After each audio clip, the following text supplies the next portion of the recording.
अस्सलाम वालेकुम दोस्तों, मैं हूं तनवीर अहमद। इस वीडियो में मैं आपको फायर पंप रूम की विज़िट कराऊंगा। ये एक दूसरा फायर फाइटिंग का पंप रूम है जिसके जो मेन कंपोनेंट्स हैं वो आपको दिखाऊंगा और उसको साइड पे आपको एक एक चीज़ को एक्सप्लेन भी करूंगा, जैसे आपके बेसिक कॉन्सेप्ट क्लियर हो regarding fire fighting pump room का। ये जो फायर फाइटिंग का पंप रूम है, ये हाइड्रेंट सिस्टम जो हमारे लगे हुए हैं, तो उस हाइड्रेंट के लिए ये सारा सिस्टम डिज़ाइन किया गया है। तो आइए वीडियो को शुरू करते हैं और मालूमात हासिल करते हैं फायर फाइटिंग पंप रूम की। दोस्तों, ये फायर फाइटिंग का पंप रूम है जिसमें ये जो सामने आपको नज़र आ रहा है ये मेन इलेक्ट्रिक पंप है और उसके साथ ये मोटर कनेक्ट हुई है। और उसके बाद ये आते हैं आगे तो ये जॉकी पंप है और उसके आगे जाते हैं तो वो डीजल पंप लगा हुआ है।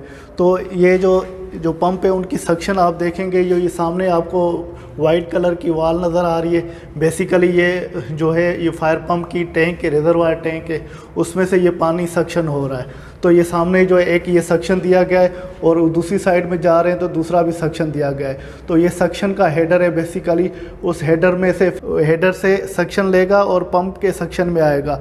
तो आप देख रहे हैं ये असल में जगह की स्पेस की वजह से इसमें यू बैंड बनाया गया है और उसमें ये फ्लेक्सिबल पाइप कनेक्टर दिया गया है और रिड्यूसर है। और ये मेन इलेक्ट्रिक पंप है। जो ये मेन इलेक्ट्रिक पंप है ये 1000 GPM का है और उसके जो प्रेशर रेटिंग है वो तकरीबन 130 PSI की प्रेशर रेटिंग है। हमारा ये पहले देखे रिड्यूसर था, वो एसेंट्रिक रिड्यूसर है, फिर ये दूसरा कंसेंट्रिक रिड्यूसर है। तो ये पंप का ये सेक्शन हो गया। पंप के सेक्शन से फिर आगे जाते हैं तो ये दो किस्म के जैसे रिड्यूसर होते हैं और उसके बाद ये फ्लेक्सिबल पाइप कनेक्टर दिया हुआ है और ये डिस्चार्ज में ये वाल दिया हुआ है OSY वाल। फिर उसके आगे जाते हैं तो ये चेक वाल दिया गया है। चेक वाल के बाद और दूसरा एक गेट वाल है। उससे पहले ये छोटी आप लाइन देख रहे हैं, ये सेंसिंग की लाइन है, सेंसर लाइन है। जो ये सेंसर लाइन है इसको हम ट्रेस करते हैं, जैसे ये गेट वाल भी लगा हुआ है और सेंसर लाइन में ये यूनियन भी लगी हुई है।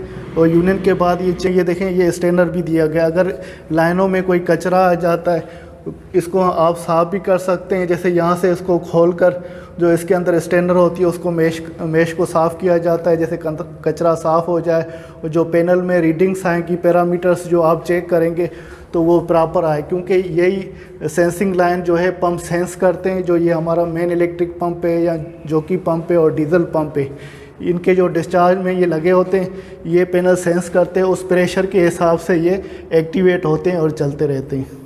फिर ये पंप के साथ ये कनेक्ट है। तो जो मेन इलेक्ट्रिक अगर पैनल पे हम जाते हैं, जो मेन इलेक्ट्रिक का ये पैनल है उसके साइड में आते हैं तो ये देखें ये चेक वाल भी लगा हुआ है और चेक वाल ये साइड में जो प्रेशर ट्रांसड्यूसर है, जो पैनल के साइड में प्रेशर ट्रांसड्यूसर है उसके साथ कनेक्ट हुआ है और ये एक ड्रेन का पॉइंट भी दिया गया है, उसके साथ ये वाल दिया गया है। इसी तरह सेम तरीके से फिर ये जॉकी पंप का पैनल है और उसके नीचे ये ट्रांसड्यूसर की लाइन है और ये सारी कनेक्शन ये फिर जॉकी पंप में जाएगी। और फिर ये तीसरा जो पैनल है हमारा वो डीजल इंजन पंप का पैनल है, उसमें भी ये सेंसर लाइन आ रही है, ये साइड में प्रेशर ट्रांसड्यूसर दिया गया है और ड्रेन पॉइंट और चेक वाल दिया गया है। दोस्तों, ये जैसे इलेक्ट्रिकल मेन पंप है हमारा और उसके ऊपर जो है ये एयर वेंट लगा हुआ है और उसमें ये ड्रेन का पाइप है और यहाँ पर हमारी मैकेनिकल सील भी दी गई है, क्योंकि जब भी ये पंप चलता है तो मैकेनिकल सील से कुछ पानी ड्रेन होता है। इस वजह से ये अंदर देखें ये होल भी दिया गया है ड्रेन का, तो ये ऊपर की एयर वेंट का जो पानी है वो भी ड्रेन इसमें आएगा और इसमें से जो मैकेनिकल सील से भी पानी अगर ड्रेन होता है वो निकलेगा। तो वो ड्रेन का पॉइंट ये नीचे से पाइप की कनेक्शन दी गई है और ये हमारा मेन ड्रेन पाइप है उसके साथ कनेक्ट है। इसी तरह ये दूसरा भी पाइप कनेक्ट है और ये यहाँ पर भी दिया गया है। तो ये हमारा एक सेफ्टी वाल दिया गया है, यहाँ प्रेशर रिलीफ वाल भी दिया जाता है। फायर पंप पे इसकी कैसिंग होती है, उसका टेम्परेचर रिड्यूस करने के लिए भी ये दिया जाता है। तो इसमें भी जो भी पानी ड्रेन होगा तो ये ड्रेन लाइन के साथ कनेक्ट है। दोस्तों, अक्सर मुझसे दो सवाल करते हैं तो ये जो OSY वाल लगे होते हैं, जैसे ये OSY वाल लगा हुआ है या ये दूसरा ये OSY वाल लगा हुआ है, इसकी जगह पे हम गेट वाल क्यों नहीं लगाते हैं? तो OSY वाल लगाने का क्या फ़ायदा है? जो NFPA भी बोलता है तो यहाँ पर OSY वाल लगानी चाहिए। देखिए ये गेट वाल है, बेसिकली ये OS वाल जो है गेट वाल, ये इसमें ये स्टीम जो है बाहर नज़र आ रही है, मगर गेट वाल को आप खोलेंगे या बंद करेंगे उसमें ये स्टीम नहीं निकलती। जब आप स्टीम यहाँ पर बाहर निकली हो उससे आप समझ जाएं कि ये गेट वाल खुला हुआ है, क्योंकि आप एक देखकर आपको पता चल जाता है कि ये वाल खुला हुआ है। जबकि गेट वाल को आप देखेंगे तो आपको पता नहीं चलेगा।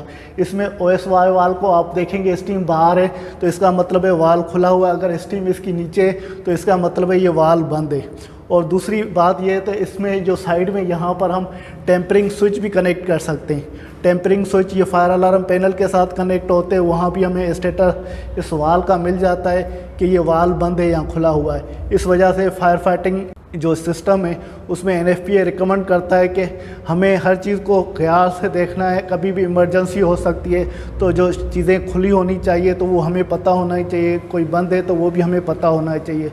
यूँ नहीं तो कोई गलती से इसको बंद कर देगा और जब खुदा न खास्ता कहीं बिल्डिंग में या कहीं भी आग लग जाती है और हम सिस्टम को चलाएं तो बाद में पता चला तो ये वाल बंद था, फिर हम ढूंढते रहेंगे कौन सा वाल बंद है कौन सा नहीं है। तो इसको आप देखकर फ़ौरन पता चल जाएगा तो ये वाल खुला हुआ है। अगर किसी ने बंद कर दिया तो फिर भी आप इसको देखकर पता चल जाएगा तो ये वाल बंद है। इस वजह से ये OS वाल भी लगाया जाता है। अच्छा, उसके बाद आते हैं हम जॉकी पंप पे। ये सामने जो jockey pump vertical multi impeller jockey pump लगा हुआ है सेंट्रीफ्यूगल का, उसकी भी ये सक्शन हेडर जो टैंक है उसके साथ ये लाइन कनेक्ट है। और ये नीचे आ रही है सक्शन में ये OSY वाल लगा हुआ है, फिर स्टेनर दिया गया है, फिर फ्लेक्सिबल पाइप कनेक्टर है, फिर रिड्यूसर है। इसी तरह फिर डिस्चार्ज में आते हैं तो वो रिड्यूसर है, फ्लेक्सिबल पाइप कनेक्टर है और ये प्रेशर गेज दिया गया है। प्रेशर गेज के बाद फिर ये चेक वाल दिया गया है और चेक वाल और OSY वाल के बीच में ये सेंसिंग की लाइन दी गई है।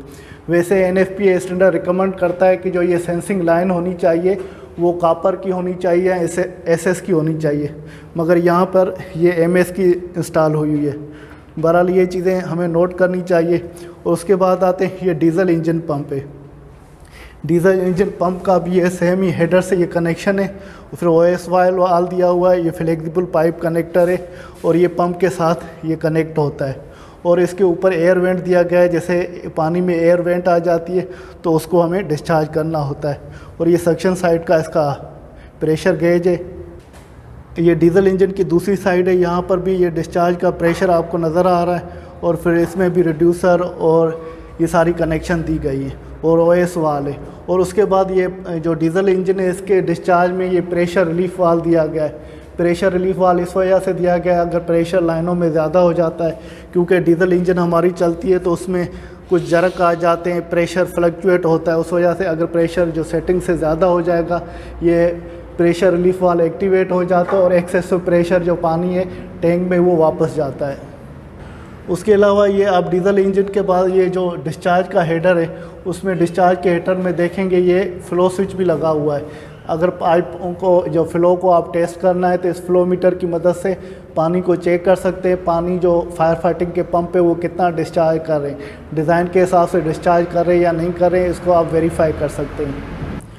उसके अलावा ये जो डीजल इंजन पंप है उसकी ये साइड में ये बैटरीज पड़ी हुई हैं, जैसे गाड़ी की इंजन की बैटरियां होती है सेम ही इसी की भी बैटरियां होती है, क्योंकि अगर बिजली नहीं है, पावर सप्लाई नहीं है तो फिर ये बैटरी की मदद से ये इंजन को आप चला सकते हैं और फिर ये चल जाएगी, क्योंकि फिर फायर फाइटिंग कर सकते हैं। बिजली नहीं होगी तो जो मेन इलेक्ट्रिक पंप है हमारे वो नहीं चलेगा, क्योंकि पावर नहीं होगा तो ये पंप नहीं चलेंगे। अगर पावर होगा तो फिर ये पंप चलेंगे। अगर पावर नहीं है तो इमरजेंसी में आपको ये डीजल इंजन जो पंप है इसको आप चलाकर और सिस्टम को एक्टिवेट कर सकते हैं। तो ये जो डीजल इंजन पंप है उसकी ये फ्यूल की पाइपिंग है, जो ये आगे जो है डीजल इंजन हमारी टैंक है उसके साथ कनेक्ट हुई हुई है। ये आप देख सकते हैं डीजल इंजन टैंक है। ये जो टैंक है जो पंप हमारे होते हैं वो मुख्तलिफ़ कैपेसिटी के होते हैं, उसके हिसाब से ये टैंक भी फाइनल की जाती है या डिज़ाइन की जाती है। दोस्तों ये जैसे डीजल इंजन आप पंप देख रहे हैं और डीजल इंजन की पंप में ये कंबंशन होती है तो फिर इसमें ये फ्लेक्सिबल ये कनेक्टर लगा हुआ है और इसके ऊपर ये एग्जॉस्ट लगी हुई है।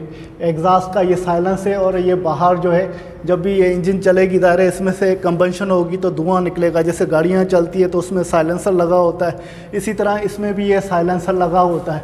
तो साइलेंसर का काम तो वैसे यही है तो जो इसका साउंड है वो रिड्यूस करे, और ये साइलेंसर साउंड रिड्यूस करके और बाहर ये जो स्मोक है तो उसको निकालता है। जैसे अंदर एक कार्बन मोनोऑक्साइड या कार्बन डाइऑक्साइड वो फैले नहीं और यहाँ अंदर का भी माहौल सही रहे और धुआं भी बाहर निकले और साउंड भी नहीं हो।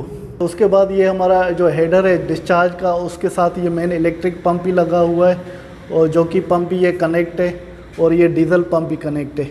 जो ये डिस्चार्ज की लाइन है हमारी ये बाहर जा रही है, ये सामने आप अगर इसको देखें तो ये हमारी डिस्चार्ज की लाइन है और ये बाहर की तरफ जा रही है। तो मेन ये OS वायर भी लगा हुआ है, हाइड्रेंट जो हमारे लगे हुए हैं उनके साथ ये कनेक्ट हो रही है। और ये पिलर हाइड्रेंट है जो फायर फाइटिंग पंप रूम के साथ कनेक्ट हैं और बिल्डिंग के चारों तरफ इंस्टॉल हुए हैं। बिल्डिंग के चारों तरफ रोड है और रोड के फुटपाथ पे ये लगे हुए हैं। तो खुदा न खास्ता बिल्डिंग में आग लग जाती है तो बाहर से फायर फाइटिंग हम कर सकते हैं। इसकी जो 2 कनेक्शन होती है 2.5 इंच की होज कनेक्शन, इसके साथ होज पाइप कनेक्ट करते हैं और नोज़ल कनेक्ट करते हैं और बाहर से इसको ऑपरेट करते हैं और खुदा न खास्ता बिल्डिंग में आग लगी तो उसको बुझा सकते। दोस्तों उम्मीद है कि ये मेरी वीडियो आपको पसंद आई होगी, जिसमें आपके कुछ बेसिक कॉन्सेप्ट क्लियर हो गए होंगे। फिर भी आपको कोई कन्फ्यूजन है, कोई भी चीज़ समझ में नहीं आ रही तो आप कमेंट के फॉर्म में पूछ सकते हैं। जो भी मुझसे हेल्प हो सकी तो मैं आपकी ज़रूर हेल्प करूँगा। इसके साथ तनवीर अहमद को इजाज़त दीजिए, अगली वीडियो तक अल्लाह हाफिज़।